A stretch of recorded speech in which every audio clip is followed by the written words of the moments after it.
அப்படி நிறைய இப்போ உரிமை கேட்டு போராட்டங்களில் சுதந்திர போராட்டத்துக்கு காலத்துலேயும் சரி, சுதந்திரத்துக்கு பிறகும் சரி, சிறைக்குள்ள உரிமை கேட்டு உயிரை கொடுத்தவங்க கம்யூனிஸ்டுகள். பல கைதிகளும் சிறைவாசிகள்லாம் அனுபவிச்சுக்கிட்டு வர மனித உரிமைகள் எல்லாமே அந்த போராட்டங்களினோட தொடர்ச்சி தான். உணவுகளில் இருந்து சிறைகளில் மேம்பாடுகள் வரைக்கும் மனித உரிமைகள் பேணப்படுதுன்னா அது கம்யூனிஸ்டுகளோட மிகப்பெரிய போராட்டங்கள் தான். சுவையான உணவு இல்லை, அசைவ உணவு இல்லை, காற்றோட்டம் இல்லை, அப்படிங்கிற ஒரு சூழலில் இவங்க வாழ்கிறது கஷ்டம். இதை இன்றைய முதலமைச்சர் மு.க. ஸ்டாலினும் சரி, மு.க. அழகிரி மாதிரி சரி, அவருக்கு கீழே உள்ள இன்னும் சில பெரிய தலைவர்கள் எல்லாமே சிறைக்குள்ளே கடைசி காலத்தில் வந்துட்டு போகும்போதெல்லாம் இது இப்படி தான் அனுபவிச்சிருக்காங்க.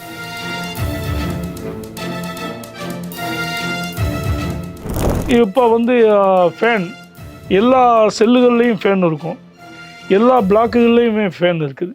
தட்டு, குவளை, துண்டு, விரிப்பு எல்லாமே கொடுப்பாங்களோ அதேமாரி விசிறியும் கொடுப்பாங்க. இப்போ அந்த விசிறிக்கான ஏன்னா மின் விசிறியே இருக்குது. இது இப்போ ஒரு 20 ஆண்டு காலமாக தான்.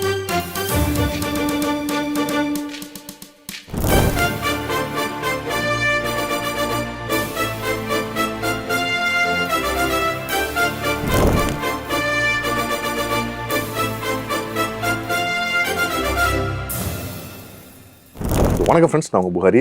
தொடர்ச்சியாக நம்ம 2-3 எபிசோடாக பார்த்துட்டு இருக்கிறோம். சிறைவாசிகளை பற்றியும் சிறையை பற்றியும் எழுத்தாளர் மதுரை நம்பி அவர்கள் தொடர்ச்சியாக நம்ம கூட பகிர்ந்துட்டு இருக்காங்க. வணக்கம் தோழர். வணக்கம். போன எபிசோட நம்ம பேசியிருந்தோம், சாப்பாட்டுக்காக எலியை வறுத்து சாப்பிட்டோம், பூனையை வறுத்து சாப்பிட்டாங்க, ஈவன் உள்ள வேலை பார்த்த அதிகாரிகளுக்கே ரொம்ப பிடிச்சி போச்சுன்னு பேசுனீங்க. எப்போ இது முறையாக ஒரு அசைவம் கொண்டு வந்து சேர்க்கணும், அவங்களுக்கு சிறைவாசிகள் கொடுக்கணுன்றதை அரசு எப்போ அதை நடைமுறைப்படுத்த ஆரம்பிச்சிச்சு? அதிகமாக சிறைக்கு வந்த ஒரு அரசியல் இயக்கம் அப்படின்னு சொன்னால் திராவிட முன்னேற்ற கழகம் தான், திமுக சேர்ந்தவங்க. இப்போ 85, 86, 87 3 வருஷமே மிகப்பெரிய போராட்டங்களில் உள்ள நிறைய வந்தாங்க. அதுக்கு முன்னாடி பல தடவை இந்திய எதிர்ப்பு போராட்டங்கள் எல்லாமே சிறைக்கு நிறைய பேர் வந்திருப்பாங்க. கம்யூனிஸ்டுகளும் நிறைய போராட்டங்களில் சிறைகளுக்கு வந்திருக்கிறாங்க, நிறைய போராட்டங்கள் வந்திருக்காங்க. அவங்க சிறையில் சில உரிமைகள் கேட்டு போராடுவாங்க. அப்படி நிறைய உரிமை கேட்டு போராட்டங்களில் சுதந்திர போராட்டத்துக்கு காலத்துலேயும் சரி, சுதந்திரத்துக்கு பிறகும் சரி, சிறைக்குள்ள உரிமை கேட்டு உயிரை கொடுத்தவங்க கம்யூனிஸ்டுகள். தொடர்ந்து பல அடக்குமுறைகளை தாங்கி சிறையில் நிறைய சலுகைகள் கொடுக்கணும், மனித உரிமைகள் மீறக்கூடாது, அப்படி மனித உரிமைகளுக்காகவும் நிறைய போராடினவங்க கம்யூனிஸ்டுகள். ஆனால் அவங்களோட போராட்டங்களையும் அவங்களோட இதுகள் தான் இன்றைக்கி பல கைதிகளும் சிறைவாசிகள்லாம் அனுபவிச்சுக்கிட்டு வர மனித உரிமைகள் எல்லாமே அந்த போராட்டங்களினோட தொடர்ச்சி தான் இன்றைக்கி அனுபவிச்சுட்டு இருக்கிறாங்க. உணவுகளில் இருந்து சில சிறைகளில் மேம்பாடுகள் வரைக்கும் மனித உரிமைகள் பேணப்படுதுன்னா அது கம்யூனிஸ்டுகளோட மிகப்பெரிய போராட்டங்கள் தான். ஆனால் சிறைக்குள்ளே திராவிட முன்னேற்ற கழகம் மாதிரியான அரசியல் கட்சிகள் உள்ளே அவங்க வெளியில் அனுபவித்த வாழ்க்கை அனுபவத்துக்கும் உள்ளே அவங்க முற்றிலும் மாறுபட்டதாக இருக்கும். ஏன்னா அவங்க மிகப்பெரிய சொகுசான வாழ்க்கை வாழ்ந்தவங்களாக இருப்பாங்க. கீழ்மட்ட தொண்டர்கள் வேணால் அப்படி இல்லாமல் இருக்கலாம்.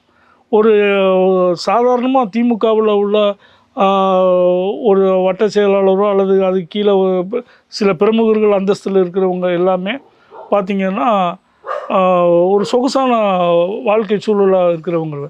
அப்படிப்பட்ட ஆளுகள் சிறைக்குள்ளே வரும்போது அவங்களுக்கு உணவு, அவங்க இருக்கிற இடம், இதுதான் அவங்களுக்கு பெரிய சவாலானதாக இருக்கும். அப்போ உணவு ஒரே சாம்பார், ஒரே ருசி இல்லாத பொங்கல், இதை சாப்பிட்டுக்கிட்டு இருக்கிறது அவங்களுக்கு என்னால் முடியாது.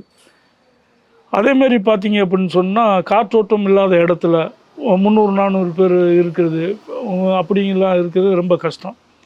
இது அவங்களால வாழ்க்கை அனுபவிக்க முடியாது. இப்படி சொகுசாக இருந்தவங்க இதை அனுபவிக்கிறது ரொம்ப கஷ்டம். சுவையான உணவு இல்லை, அசைவ உணவு இல்லை, காற்றோட்டம் இல்லை, அப்படிங்கிற ஒரு சூழலில் இவங்க வாழ்கிறது கஷ்டம். இதை பல தடவை இவங்க சிறைக்குள்ளே வரும்போது பூராமே உணர்கிறாங்க.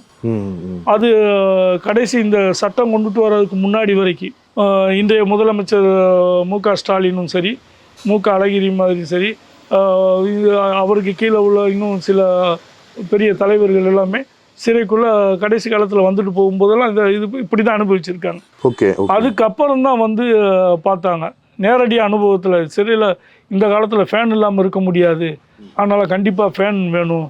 அதேமாரி உணவு ஒரே மாரி கொஞ்சம் மாற்றம் இருக்கணும், மாமிச உணவு இல்லாமல் இருக்க முடியாது, வாரத்தில் ஒரு நாளாவது மாமிச உணவு வேணும் அப்படிங்கிற அவங்க சொந்த அனுபவத்தில் இருந்து இது ஒரு மனிதாபிமானமாக யோசித்து அறிவித்தது பெரிய மாற்றமாக சிறையில் உண்டானது.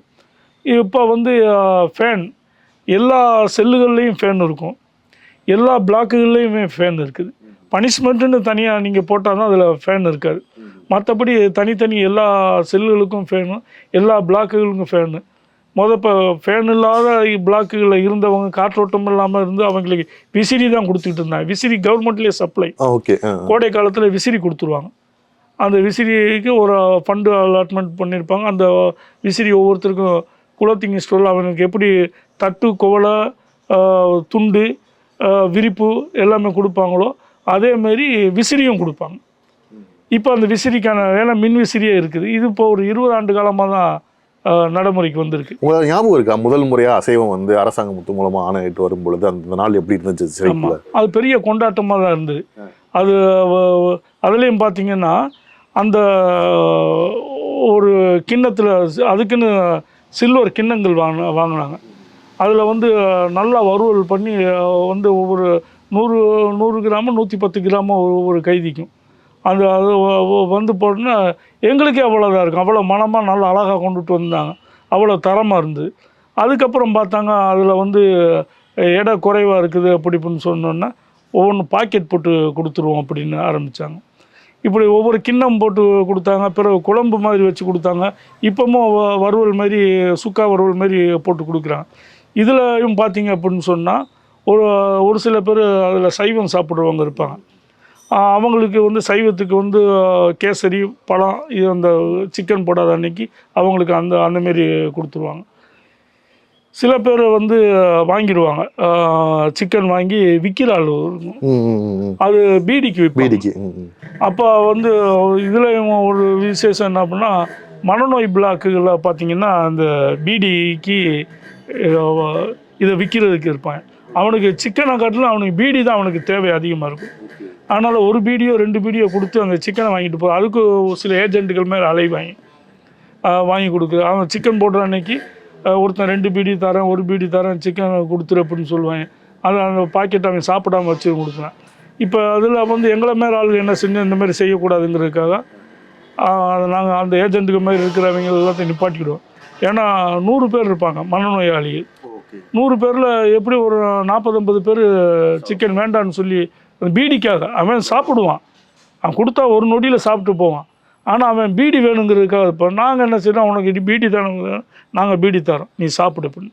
அப்படி அதில் சில பேர் எங்கள் மேலே அந்த கைதிகளும் சில இது கோவப்படுவாங்க. இந்த மனநோயாளி கைதியும் எங்கள் மேலே கோவப்படுவாங்க. அதுமாரி நாங்கள் அவங்களுக்கு பீடி கொடுத்து அவனை சாப்பிடுவோம்.